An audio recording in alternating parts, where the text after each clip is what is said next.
Halo, assalamualaikum warahmatullahi wabarakatuh. Selamat siang. Nah, kali ini aku lagi berada di salah satu komplek museum di kota Surabaya, yakni yang paling terkenal Komplek Tugu Pahlawan. Dan di belakangku sekarang patung Bung Karno dan Bung Hatta sedang memproklamirkan.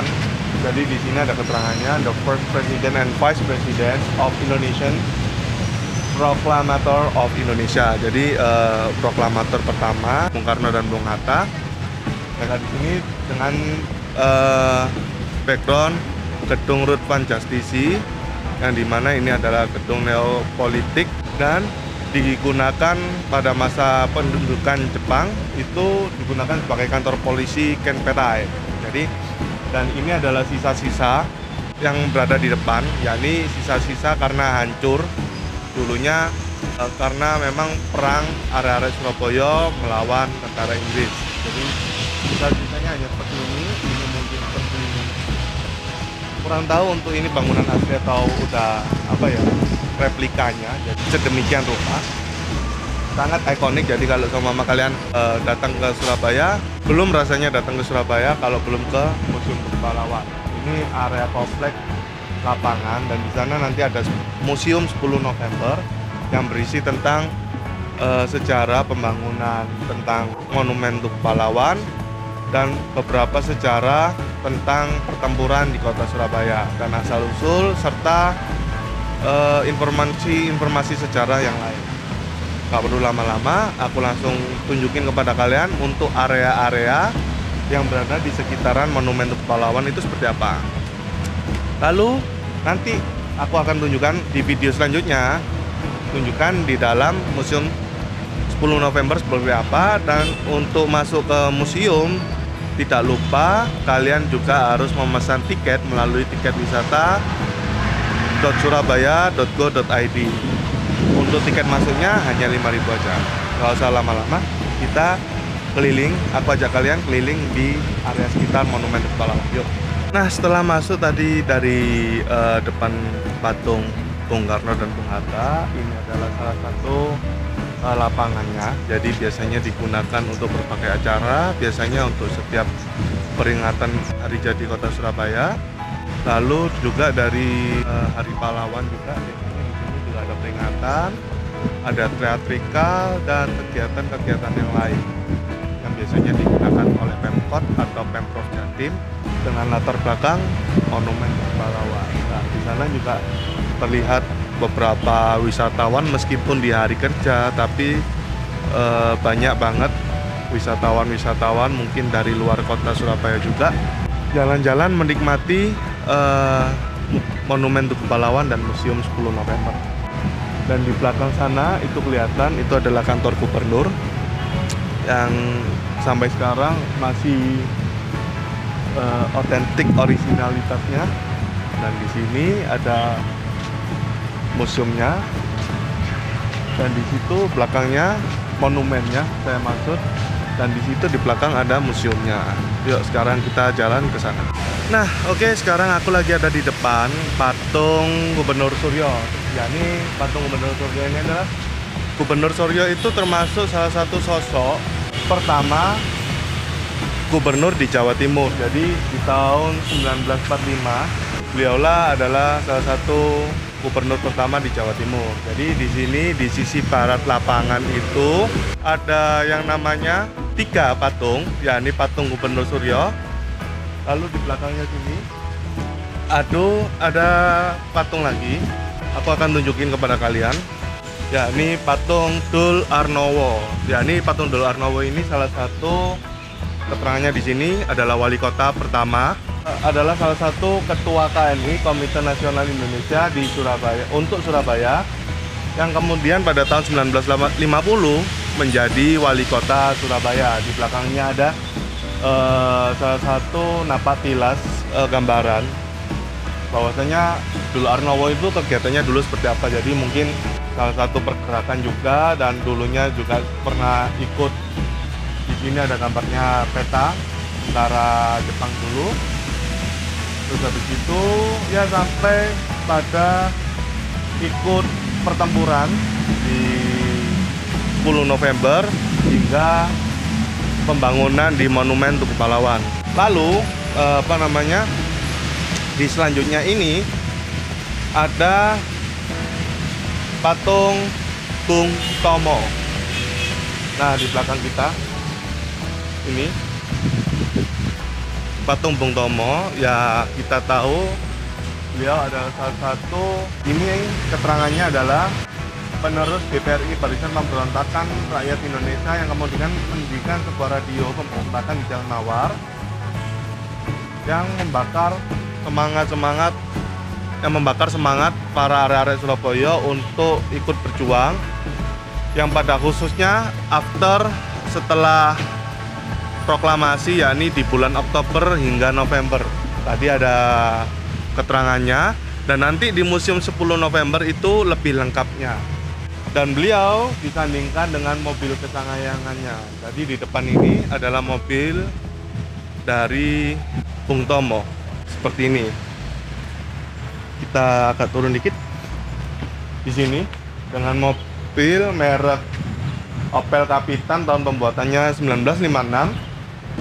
Ada nomor mesin dan pembuatannya itu dari Jerman.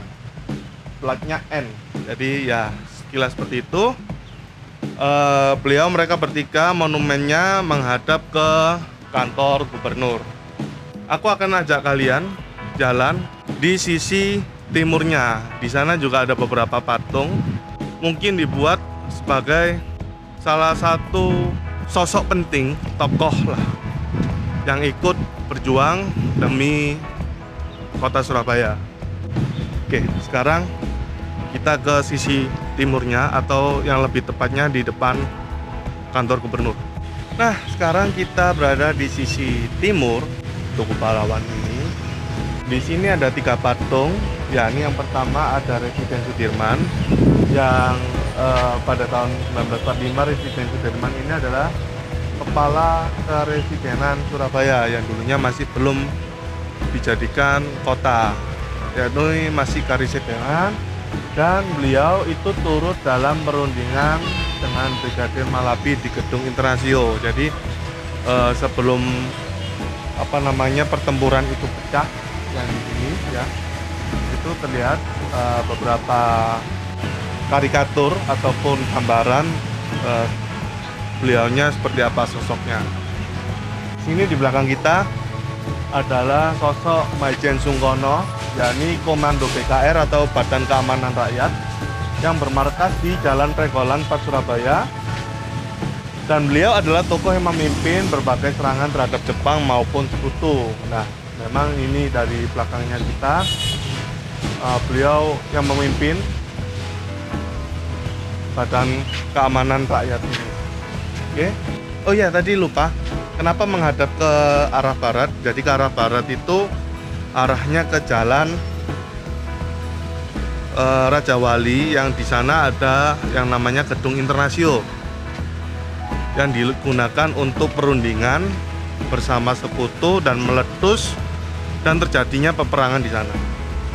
Makanya di sana juga ada Jembatan Merah. Terus di sana juga di Taman Jayangrono itu juga meninggalnya salah satu jenderal, yakni Jenderal AWS Malabi.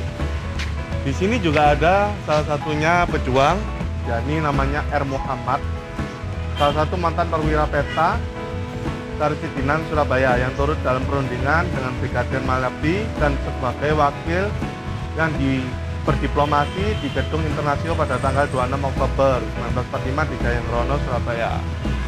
Jadi R. Muhammad dengan Presiden Sudirman tadi menjadi salah satu pejuang melalui jalur diplomasi bersama Jepang, dan Maijen Sungkono tadi menjadi komando BKR yang melawan penjajah Jepang dan Inggris ataupun Sekutu. Oke, tadi sedikit informasi, jadi nanti ada lagi, aku akan bagi lagi videonya, jadi biar tidak terlalu panjang. Nah, itu tadi penjelasan singkat mengenai 6 sosok penting yang diabadikan dalam monumen di sekitaran halaman di Tugu Pahlawan. ada 6, yakni tadi Gubernur Suryo yang menjadi gubernur pertama di Jawa Timur. Lalu ada juga Dul Arnowo yang menjadi sosok wali kota di tahun 1950 atau setelah peperangan ini berlangsung. Lalu ada juga yang bernama Majen Sungkono. Lalu ada juga yang namanya Residen Sudirman. Lalu ada juga yang bernama R. Muhammad. Presiden Sudirman dan R. Muhammad ini berjuang melalui diplomasi yang merundingkan di Gedung Internasio bersama Sekutu.